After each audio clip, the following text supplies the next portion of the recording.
Good evening, everyone. I am the storyteller, and I am here to help you fall asleep with true horror stories. Before we begin, make sure to subscribe to the channel and like my video. I would love to know where you are from and what time you are watching this video, so please leave a comment. When you are ready, feel free to relax. Approximately a decade ago, I began my role as a watchman in the parking lot of an aging heavy equipment company, where around 150 units lay inoperative. The parking lot was situated in a somewhat isolated part of the city, and from the moment I arrived, I observed that the area was rather desolate and tranquil. Initially, this was somewhat challenging for me, as there wasn't much to occupy my time, especially considering my shift lasted 12 hours, 7 p.m. until 7 a.m. In that parking lot, I found myself without a partner, as only one was needed. Thankfully, after a few days, I grew accustomed to the solitude and silence surrounding me. I recall my arrival at the company, where I met Damien, the previous night shift attendant in my area. He had requested to take the place of one of the daytime attendants who had left, which ultimately led to my hiring. Damien was quite the conversationalist, perhaps too much, I would say, but he was genuinely good-hearted, and I remember that well. One day before my first day, he approached me in the office and handed me a wooden scapular, claiming it was blessed. Along with the amulet, Damon advised me that if I ever heard strange noises, like crying, whispering, or whistling, I should remain calm, press the amulet, and recite the Lord's Prayer. He cautioned me about the haunting spirits in the area, explaining that this was the way to send them away and ensure my peace. Though I've never been particularly inclined to believe in such matters, I found it quite noble of him to take the time to offer this protection. After receiving that protection, I graciously accepted the gift and expressed my gratitude. On that day at work, everything unfolded seamlessly. My role primarily involved ensuring that no unauthorized individuals attempted to steal parts from the parked units. Throughout my shift, I made several rounds around the premises, vigilant in my duty to prevent any intrusions. This company had multiple parking lots in the vicinity, and just a short distance away was the lot designated for operational units, which house a main office. The location where we transported all the security staff, and in that parking area, there were two other night watchmen with whom I could communicate via radio. The initial weeks passed without incident, but one night a couple of months into the job, the first peculiar occurrence took place. I was wrapping up the second round of my shift, nearly midnight, and as I walked through the last row of trucks, I started to hear an unusual noise. It resembled a kind of hammering, that unmistakable sound of two metals colliding, and it was emanating from the opposite end of the parking lot where the initial line of trucks stood. I swiftly drew my sidearm and dashed toward that location. As I approached, the noise intensified, and my first thought was that someone was attempting to pry something from one of the trucks. I began shouting, calling out to see who was there, hoping to warn the intruder of my arrival. Yet, the hammering only grew louder, emanating from the last unit in the first row, one of the oldest in the fleet. In the parking lot stood a Mack truck from 61, and an oddity lingered in the air. No matter how intently I focused, the source of the sound eluded me, emanating from the truck itself. I stood before it, calling out, announcing my readiness, demanding whoever was inside to emerge with hands raised. Yet, the noise persisted relentless. I began to circle the truck, searching for the unseen figure responsible for the hammering, but found only emptiness, the mystery deepening as I sought to pinpoint the origin. In the car, the sound echoed for reasons I couldn't decipher. The unit lacked a bed, and the parking lot was brightly illuminated, making it easy to spot anyone beneath or atop the truck. Yet, there was no one in sight. Still, the hammering persisted, loud and relentless, until, without warning, it ceased. I was left bewildered. Though I understood it was improbable for the noise to originate from within the cabin, I opened the doors and scanned with my flashlight, but found no one there. It was an experience that felt utterly bizarre, and as my mind struggled to make sense of the situation, I suddenly heard the same sound emanating from the opposite end of the parking lot. the very spot I had just occupied. For a fleeting moment, I was frozen, grappling with the reality of what was unfolding, desperately seeking a rational explanation that eluded me.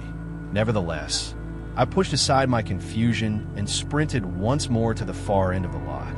Mirroring my earlier actions, I arrived at the source of the sound, directing my attention towards it. With my weapon drawn, I inquired once more about who was present, but silence enveloped me. I circled the vehicle again, scanning for any signs of life, yet found nothing. After a while, the stillness returned, and to say I was bewildered would be an understatement. My heart raced, and my mind whirled like a carnival ride, desperately seeking answers that eluded me. I remained alert, hoping to catch another sound, but it never came. Eventually, I retreated to my sentry box. If only for a moment. I felt a strong urge to reach out to the guys in the parking lot next door, but I hesitated. How could I possibly explain what had happened without them thinking I was out of my mind or had indulged in something? That was just the beginning of a series of bizarre occurrences I experienced in that place. However, there was one particular incident that compelled me to flee from that job, despite the decent pay. Following that first event, I began to hear strange banging on the units, objects falling, and even the barking of a dog, though that last one might have been real. Over time, I became accustomed to these peculiar occurrences, even though they remained unsettling. They didn't happen daily. Rather, they were sporadic. Yet, each time one occurred, a chilling sensation coursed through me. To be honest, the scapular daemon gifted me offered little comfort. One particular night, I reached my breaking point. By then, I had been with the company for nearly 3 years, and like every evening, I prepared for another day of work. At that moment, it had been a year since the last paranormal occurrence, so I felt quite at ease. However, as the clock struck 1 a.m., that sense of calm began to shift. I heard a sound that instantly caught my attention and set my instincts on edge. It was the piercing scream of a woman. Without hesitation, I abandoned my post and rushed towards the source of the commotion. The scream appeared to emanate from the rear of the parking lot, roughly 40 meters from my position, resonating as if she were trapped inside one of the nearby trucks. I swiftly drew my weapon, pausing for a moment to listen, and sure enough, the chilling cry echoed once more. Another scream echoed from the same spot, propelling me into a full sprint. The woman's desperate cries pierced the air, filled with terror, and it became evident that the sound originated from within one of the trucks, as if she were trapped inside. 1,000 thoughts raced through my mind, the foremost being the fear that I might be the target of an attack. This desolate and isolated location was ideal for someone with sinister intentions to carry out their deeds. As I ran, I honed in on the sound, and it soon became clear to me exactly where it was coming from. I pointed my gun and gave the usual alert voice while I opened the driver's door with a jerk. What I found inside that old and broken truck is something I will never forget. Immediately after opening the door, the screams died down completely, and it was then that I saw a huge black dog sitting on the truck's seat cushion, staring at me with an almost human expression. At that instant, my blood froze, and my body was completely paralyzed. I swear I'd never felt so. There has been so much terror throughout my life. Yet just when I thought I could no longer feel panic, that infernal creature leapt at me. Instinctively, I jumped back, losing my balance and crashing hard onto the ground, my back hitting with a jolt. I squeezed my eyelids shut, arms raised to shield my face, bracing for an attack that never came. After a few agonizing seconds, I dared to open my eyes, and there was nothing. My heart raced, nearly bursting from the sheer magnitude of panic I experienced, leaving me bewildered at how my pants remained dry. I looked up, and the truck's door remained ajar. Yet, my friends, I had no intention of peering outside again. With all my strength, I rose, snatched the gun that lay abandoned, and bolted away like a shot. I leapt into my car and sped home, not daring to glance back. When I finally arrived, my wife gasped at my entrance, her voice rising with concern as she inquired about my well-being, fearing I had been attacked. That night, I held my silence, for the last thing I wanted was I had to relive that moment. So I asked her to hold me. The next day, I received a flurry of missed calls from the Human Resources office, prompting me to go there. However, I chose not to share what had happened to me. Instead, I submitted my resignation and never returned. Days later, several of my former colleagues came to visit, including Damien. It was only then that I found the courage to share my experience from that night. They exchanged glances and revealed that I wasn't the only one who had witnessed it. In that role, I was the watchman of an area that had seen many come and go, with most resigning within months. Only Damon remained, having switched shifts. The experience was so harrowing that I sought psychological help, plagued by recurring nightmares of that night. My psychologist suggested it might be post-traumatic stress disorder. It took years to heal from what I endured there, but thankfully, I am well now and have moved on to a new chapter in my life. As a warehouse worker, I never took on night shifts again after 2013. That year, my father suffered a stroke. Thankfully, he survived, but he was left with serious aftereffects that rendered him unable to work for life. My dad had always been the breadwinner in our home, while my mother dedicated herself to being a housewife and caring for my two younger brothers and me. However, the situation changed, and it fell upon my mother and me, as the eldest daughter, to support our family since I had just graduated. After high school, with my mother having no prior work experience, we made the decision to venture into business on our own. We sold some belongings and pooled together what remained of our savings after covering my dad's medical expenses, ultimately purchasing a hamburger cart. This venture was perfect as it enabled us to work at night, allowing me to maintain my college schedule while my mom managed the daytime operations and cared for my dad and younger siblings. Honestly, it was quite exhausting, as we were practically working all the time. We were dedicated, and it was the best we could manage at the time. Initially, things felt a bit shaky. We were just scraping by. However, gradually, the business started to flourish and yield results. This growth allowed us the flexibility to operate anywhere in the city, opening up opportunities to sell our product at large events like concerts, sports games, and student parties. This shift led to impressive profits. Yet, it wasn't without its challenges, as there were some drawbacks to consider. Typically, these gatherings stretch into the late hours, and if you aim to create something remarkable, sacrifices are often necessary.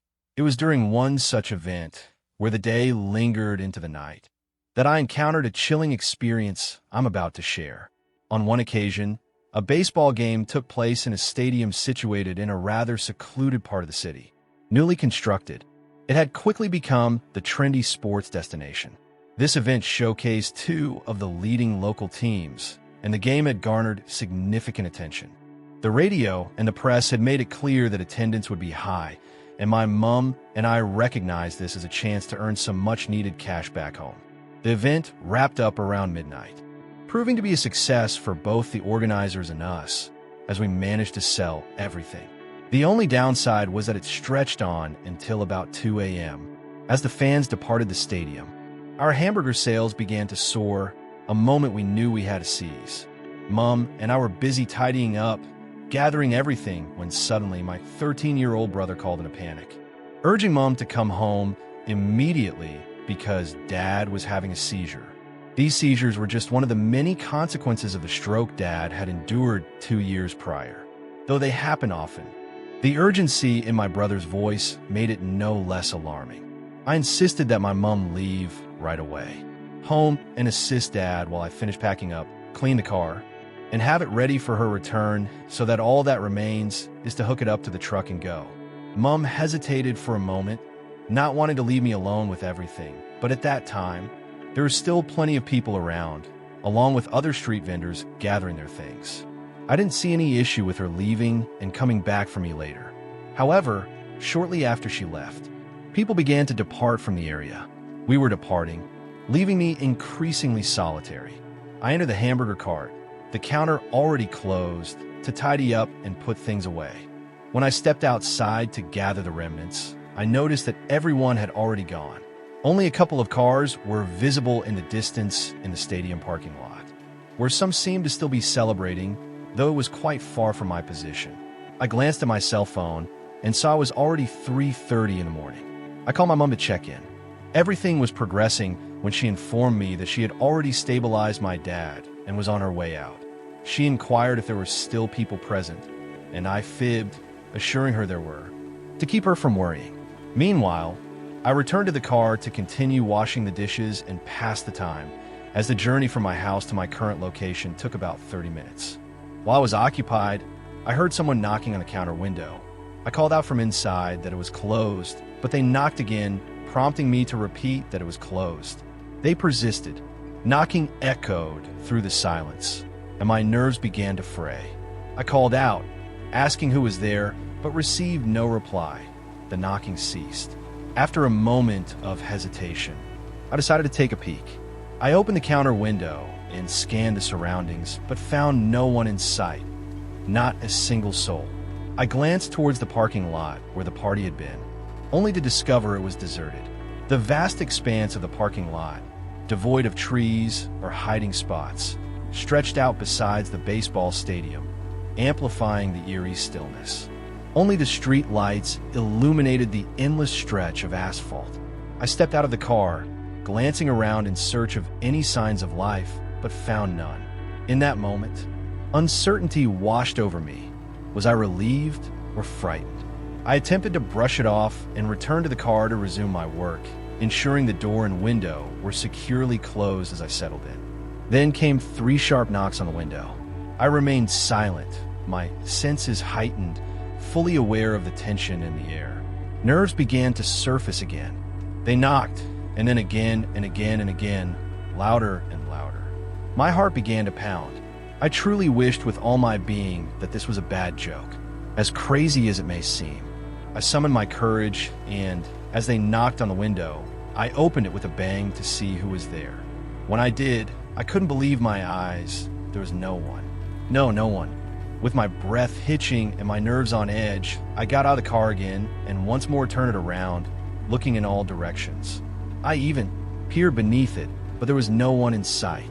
I dashed to the car and locked myself inside once more, yet this time an unsettling sensation of being observed enveloped me. I sank to the floor, rummaging through my pants pocket for my cell phone to call my mom, but it was nowhere to be found.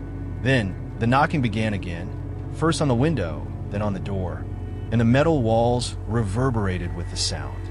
Suddenly, it felt as if a multitude of hands were striking the car with tremendous force. Panic seized every part of me. My heart raced, threatening to leap from my chest. I collapsed onto the floor, curling my body tightly as I pressed my palms against my ears, desperate to block out the relentless pounding. In a moment of sheer panic, I found myself screaming uncontrollably, my heart racing as if it might burst. All I could do was wail and weep, lost in a whirlwind of fear. The blows continued, stretching on endlessly, or so it felt, an eternity in my mind. Then, quite suddenly, they began to ease, yet I remained caught in a frenzy of hysterical screams. Until at one point, all I could hear was a pair of hands banging desperately on the door amidst my hysterical screams. Suddenly, I began to hear someone shouting my name repeatedly, and then I recognized that voice. It was my mother's. When I realized it was her, I finally opened my eyes and came to my senses. I understood that my mother was on the other side of the door, pounding her fists and calling for me desperately. In that instant, I sat up as best I could and opened the door. My mother rushed in and began to check on me, up and down, frantic and desperate, asking me what was wrong, what had happened to me, why I was crying and screaming like that, and so on. The poor thing was trembling, tears streaming down their face, even more terrified than I was, convinced that someone had hurt me. It hit me that my mom had been outside the car for a while, listening to my screams and trying to get in. I reassured her that I was fine, but she was still in a frenzy, checking on me and demanding to know what had happened. I kept insisting that I was okay, that nobody had done anything to me, but in that moment, I found myself lacking the strength to discuss what had transpired, and that was how I conveyed my feelings. My mom, the epitome of understanding, sense my turmoil amidst the panic. She enveloped me in a tight embrace, and I reciprocated, finding solace in her presence. Once we regained a semblance of calm, we gathered the scattered remnants, hitched the car to the truck, and departed swiftly. Upon our return home, I took a shower and chose to sleep beside my mom, as the thought of being alone felt daunting. It was the following day that I finally opened up to her about everything that had happened. What transpired left her feeling utterly overwhelmed. She never envisioned it would be anything like that. After that day, numerous other events took place in that stadium, but not for all the riches in the world would I ever return to that place. My name is Alma, and I work as a thanopractor. For those unfamiliar with the term, a proctor is responsible for receiving and preparing the bodies of the deceased before handing them over to their families for funeral rituals. This is precisely the role I have been fulfilling in a public hospital for more. For over 15 years, the hospital where I work has been the largest and busiest in the city, resulting in a heavy workload. Unfortunately, many of the bodies I receive daily are victims of car or motorcycle accidents, often arriving in conditions that no family would wish to see their loved one in. In these instances, I dedicate myself to reconstructing them, striving to restore their appearance to resemble the person they were in life. It's a challenging endeavor, and despite my best efforts, there are limits to what I can achieve. Nevertheless, I strive to honor the deceased with as much dignity as I can muster. My workspace is situated in a basement, quite removed from the consulting rooms, emergency, and operating areas, essentially distanced from the realm of the living. For several years now, I have primarily taken on the night shift. The mortuary embodies all the expected characteristics: a somber, silent, and secluded environment filled with lifeless forms that, just hours prior, were vibrant individuals like you and me, walking, laughing, and crafting visions of a future that, for them, will remain elusive. Since I began my journey here a few years back, I've come to understand that there's undeniably more beyond our perception. I've encountered figures that seem to defy existence, objects that shift without touch, and the echoes of laughter, tears, and whispers. Shadows drift through the space, becoming a part of the daily rhythm. Initially, it was unsettling, but over time, one learns to embrace the unusual and simply coexist. I choose not to intrude upon their realm, and they, in turn, seem to accept my presence. Don't disturb me. I simply focus on my work, and that's all there is to it. However, a few years back, an incident occurred that profoundly affected me, and today, I feel compelled to recount it. That night, like nearly every other night, I arrived punctually for my shift. As I made my way down the corridor, I encountered Maria, one of my colleagues. I inquired about her day and whether we had a lot of work. To my pleasant surprise, she informed me that, in fact, there was nothing to do, which was unexpected, especially since it was a Saturday, one of those days that often brings a heavy workload. Despite the city's alarming rate of road accidents, all signs indicated that it would be an unusually peaceful Saturday night around 11 p.m. Margot, one of the hospital receptionists, informed me that Manuel, my partner and friend since college, would not be coming to work that night. This struck me as quite strange, as in the years we had been working together, he had never missed a shift. I assumed that it must be something serious for him to make that decision. What crossed my mind was the possibility of a family emergency or something similar. I intended to call him soon to check in and find out what was going on with him. Manuel and I met in college. Initially, we were drawn to each other and began dating, but over time, we transitioned into best friends. After graduation, we drifted apart somewhat due to our careers, but 7 years ago, he began working at the same hospital, and we have been colleagues ever since. The evening unfolded in an unusual calm that felt oddly reassuring. Yet, it seems that when one becomes accustomed to a frenzied work pace, moments of stillness can feel more burdensome than a full schedule. I started to sense a profound weight in my body, and as sleep began to take hold, I opted to head up to the roof for a cigarette, a ritual I often share with Manuel. In that moment, I felt his absence keenly. I recalled that I hadn't reached out to him, so I pulled out my phone, ready to call.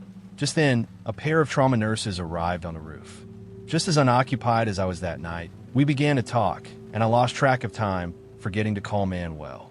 I tucked my cell phone into my pocket, reasoning that if anything urgent had occurred, he would have reached out by now.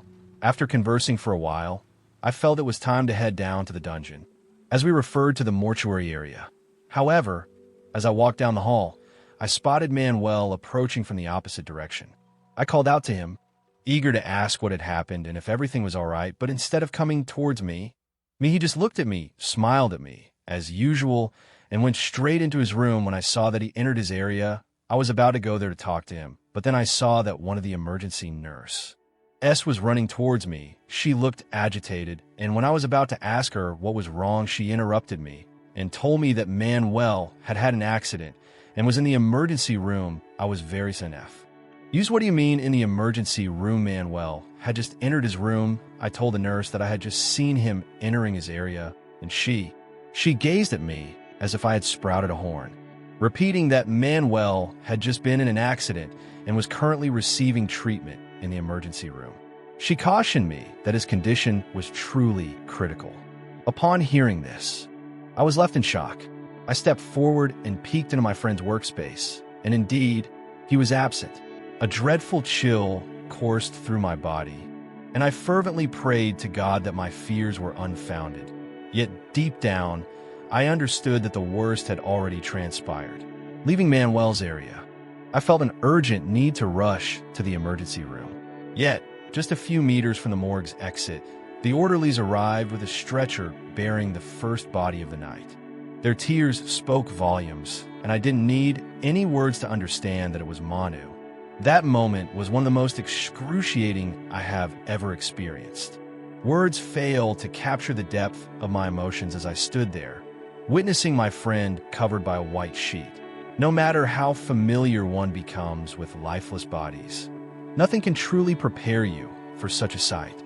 A loved one departed, and the reason Manuel provided for not coming that night was his sudden illness. His wife explained that he had begun to experience a severe headache. Although he was prone to migraines, this time the pain was so intense that he couldn't even rise from bed to prepare for work. Despite her insistence that he stay home, he remained stubborn, claiming that a pill would alleviate the pain. After much persuasion from her, he finally conceded and decided to rest at home. His pill and went to bed, but just as he had anticipated, the pain subsided after an hour. This time, he disregarded all advice, got out of bed, dressed himself, and headed to his car to drive to the hospital. However, just a few blocks away, a pickup truck driven by a drunk driver collided with him at full speed, causing Manuel to lose control of his vehicle and overturn, resulting in serious injuries. Paradoxically, the other driver emerged unscathed. That tragic day, the stretcher bearers assisted in carrying Manu's body to my living room. When I was finally left alone with him, or rather, with the body that once inhabited my dearest friend, I began to speak to him as I did every day. I expressed my love for him and conveyed how deeply I would miss him. I reminisced about all the beautiful moments we shared during our student days, thanked him for coming to say goodbye, and gently asked him to rest in peace, urging him not to linger and bother me. I could swear that at that very moment, Manuel's body broke into a smile, and with that, the same smile I offered to his family 2 years ago. I began my journey in a cleaning service at a prominent hotel in the city. Initially, I took on the morning shift, but when a night shift opened up, I eagerly requested a switch. The pay was better, and I found myself enjoying the quieter atmosphere, with fewer tasks to manage. Especially during the low season, my work during that time often felt like simply passing the hours with little to do. Every dream job has its downsides, and it was on one of those days that I encountered the most terrifying experience of my life. That night, as is typical during the off-season, the hotel was nearly deserted. I often sought a quiet spot to play games on my phone and browse social media, essentially just to pass the time. Yet, occasionally, I would wander down the halls to ensure the cameras caught me, justifying my paycheck. It was around 11 p.m. As my shift neared its end, I found myself on the top floor, reviewing the contents of my cart to prepare for the day's inventory, which I needed to deliver before clocking out. Just as I was focused on this task, a sudden knock echoed from one of the rooms. First a sharp rap, followed by a series of rapid knocks. Instinctively, I halted my work, drawn to the sound. It resonated like someone was striking the wall with considerable force. My immediate thought was that a confrontation was unfolding inside the room, and I was aware that the proper course of action in such situations was to alert security right away, yet I hesitated, lingering a bit longer. I edged closer to the wall, straining to catch any sound that might confirm a struggle was taking place, but all I could hear were the impacts. Then, faintly, I detected some sobs as if someone was weeping within the room. Soon after, a low voice emerged, distinctly feminine, but the words eluded my comprehension. I positioned myself in front of the door, and, as I was about to knock, I began to hear footsteps pacing back and forth on the other side, accompanied by the sound of knocking and sobbing. This truly unsettled me, prompting me to message the WhatsApp work group. When they inquired about the room number, I provided it, only to receive a reply from the receptionist stating that the room was empty. This response caught me off guard, as I was certain there was at least one person inside. I then requested them to send a... The security officer arrived to confirm what I had been saying. For a brief moment, I considered opening the door myself, but the situation started to unsettle me. I grabbed my cart and headed to the elevator while the knocking persisted, echoing loudly even from afar, as if someone were striking the walls with tremendous force. Within minutes, the security guard appeared, and I led him to the room where the noises were coming from. Just as the elevator doors slid open, the banging ceased, and I accompanied him to confirm that no one was present. Indeed, the room was entirely vacant. The boy and I thoroughly inspected the entire space, including the bathroom, but everything remained empty. Yet, I sensed a dense energy lingering in that place, an unsettling presence that defied explanation. We stepped into the hallway, and I requested the boy who had entered the room to knock on one of the walls. The guard complied, producing the exact same sound I had heard earlier. Following that, we continued our investigation. One by one, we checked all the rooms on that floor, and they were all empty. However, the heavy feeling lingered only in the room where the knocking was heard. I felt a mix of confusion and nervousness, as it was my first encounter with something like that. After confirming that everything was in order, if I can say so, we left the hallway and took the elevator again. It was time to wrap up the shift, but I couldn't shake off the events from my mind all the way home. Just as I arrived, I received a call from Donna Rosa, an employee who... She had been employed at the hotel for many years and shared with me that it wasn't the first time strange occurrences had been reported on that floor. In fact, it was quite common. She recounted a tragic story from many years ago when a woman lost her life in that very room at the hands of her husband. The couple had come to spend their vacation at the hotel, but on the very night of their stay, the man brutally beat his wife to death. Unfortunately, all the rooms on that floor were empty at the time, and no one heard a thing. It wasn't until a few days later, during checkout, the staff noticed that the guests had not vacated their room. Concerned, they ascended the stairs to investigate. After knocking repeatedly without a response, they chose to open the door, only to discover the lifeless body of the woman inside. Her husband, however, had vanished. A few days later, he was apprehended by the police. Since that incident, numerous employees and guests have reported hearing the same knocking and cries that I experienced that night, all convinced it is the spirit of that woman. The unfortunate woman remains confined within those four walls. After Donna Rosa's explanation, everything became clearer to me. However, since that day, I have avoided the top floor and keep my distance from that room. My name is Amanda, and I have dedicated over 20 years to nursing. Since my graduation, I have worked during the day at a local hospital. Now at 40, I am married and have 2 teenage children. Yet a decade ago, when I turned 30 and my children were young, I longed for time to devote to them, as my responsibilities consumed me. With a hectic routine at the hospital, my children were often in the care of a nanny, which left me feeling quite guilty. I sensed I was missing out on crucial moments in their lives. This realization led me to resign from my position at the hospital and pursue private work instead. I was then employed to care for an elderly woman in her home during the night, with a work schedule of 8 hours starting at 4 p.m. At midnight, I had been in that job for about a year when an unsettling event unfolded.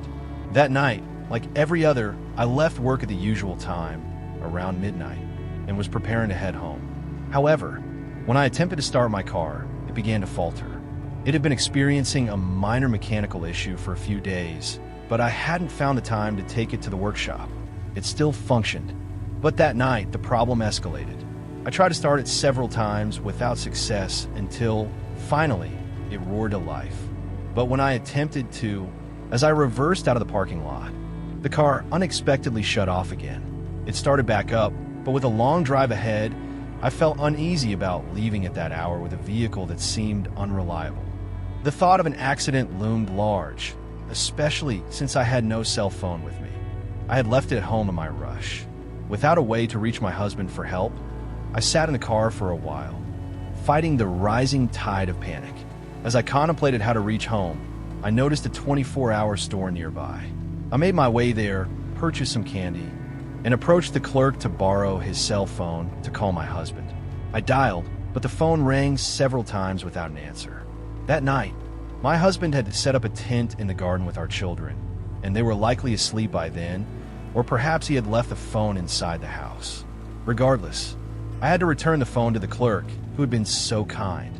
He lent it to me, but before that, I sent a text to my husband, hoping he would see him soon. I had no way of knowing if he had noticed or not, and without my cell phone, he couldn't reach me either.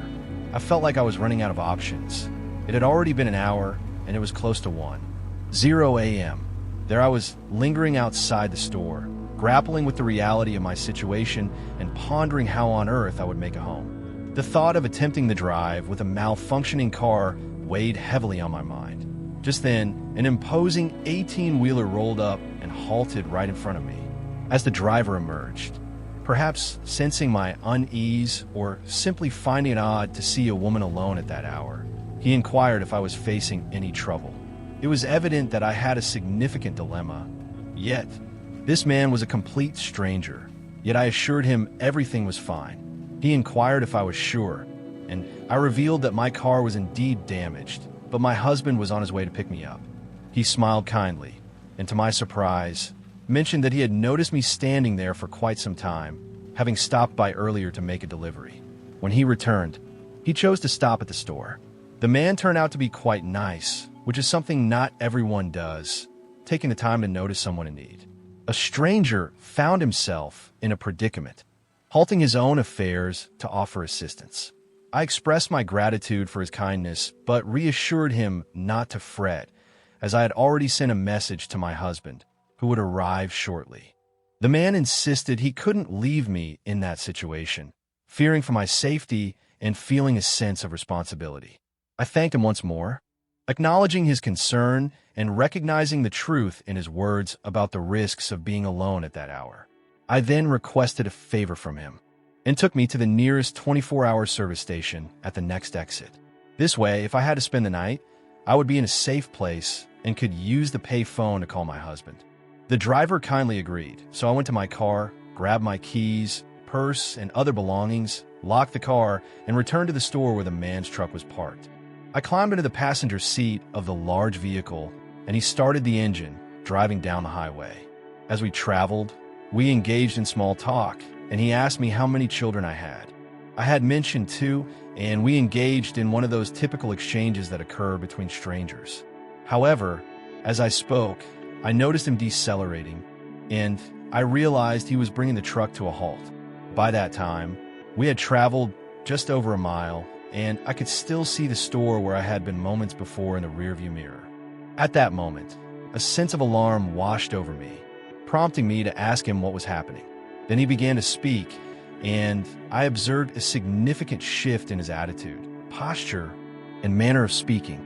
It was then that fear began to creep in. and came to the unsettling realization that I had made a grave error in placing my trust in this man. Such misjudgments often come with a heavy price. As I fixed my gaze straight ahead, he posed a question. "Your husband isn't really coming, is he?" I was on the verge of responding when he pressed on, stating that nobody truly cares about me. If he genuinely cared, he would have been here by now. If he cared, he would have noticed my absence and sought me out.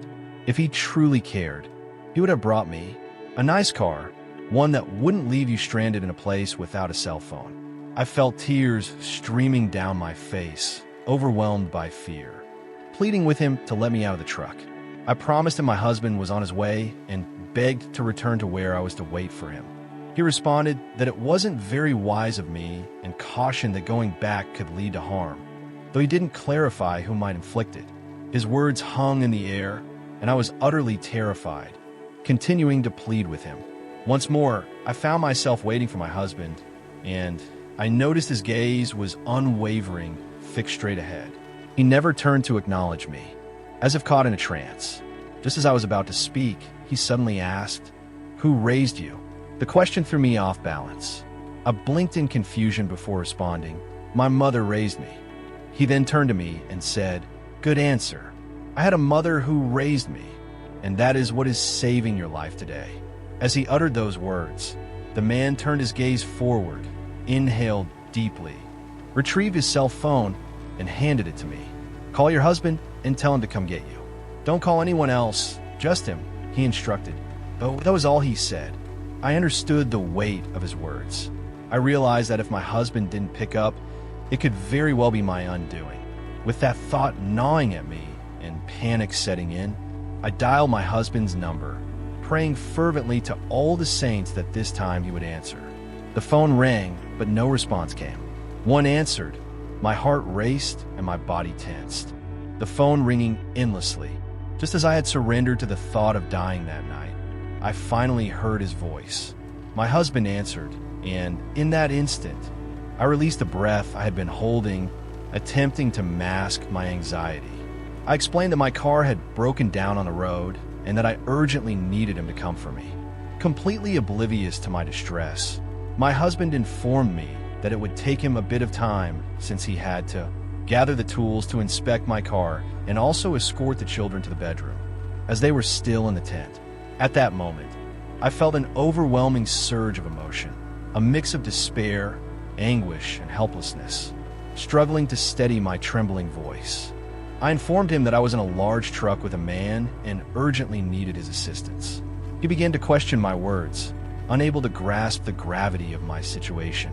I then spoke firmly, insisting that he needed to come immediately before handing the phone back to the man, who was still staring straight ahead, leant back, and once again caught a glimpse of the store several meters away. The next few minutes dragged on torturously slow, enveloped in complete silence except for the rhythmic pounding of my own heart.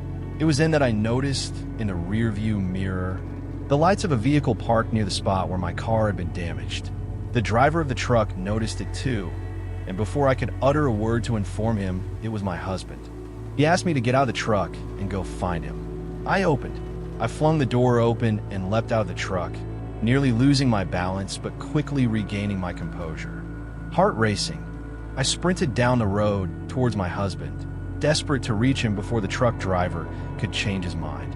When I arrived, my husband had already exited the car and was busy gathering tools to fix mine. I urged him to pack everything up, get in the truck, and drive home as fast as possible. He stared at me, bewildered, as if I had sprouted a third eye, and asked what was happening. I promised to explain on the way, and he complied, gathering our things.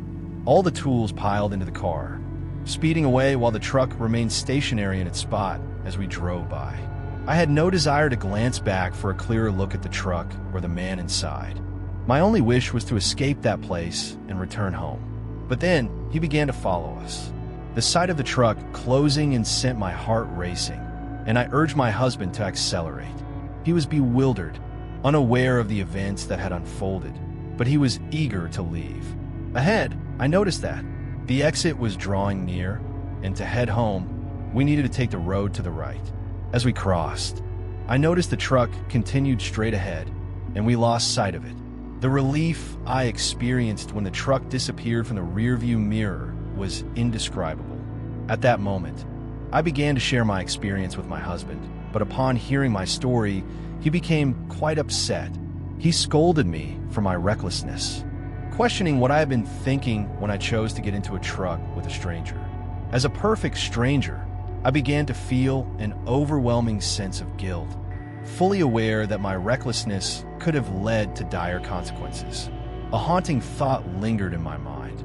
If that man had harmed me, my children would have been left without parents. Just the idea tormented me, and I felt utterly foolish for my actions. This is why I never found the courage to report it. I had no further details to provide, not even the truck's license plate for identification. Could the man's demeanor mirror that of any other truck driver even today?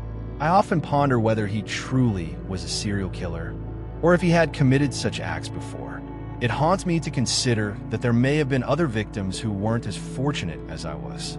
Yet, I find solace in believing he was merely a man with nothing better to do than to taunt a woman alone at those late hours for his amusement. This experience has profoundly impacted my life. Since then, I've become exceedingly cautious and have never entered a stranger's car again. I hope your day is filled with health and joy. I invite you to subscribe to my channel to hear true horror stories. Hello, and see you again.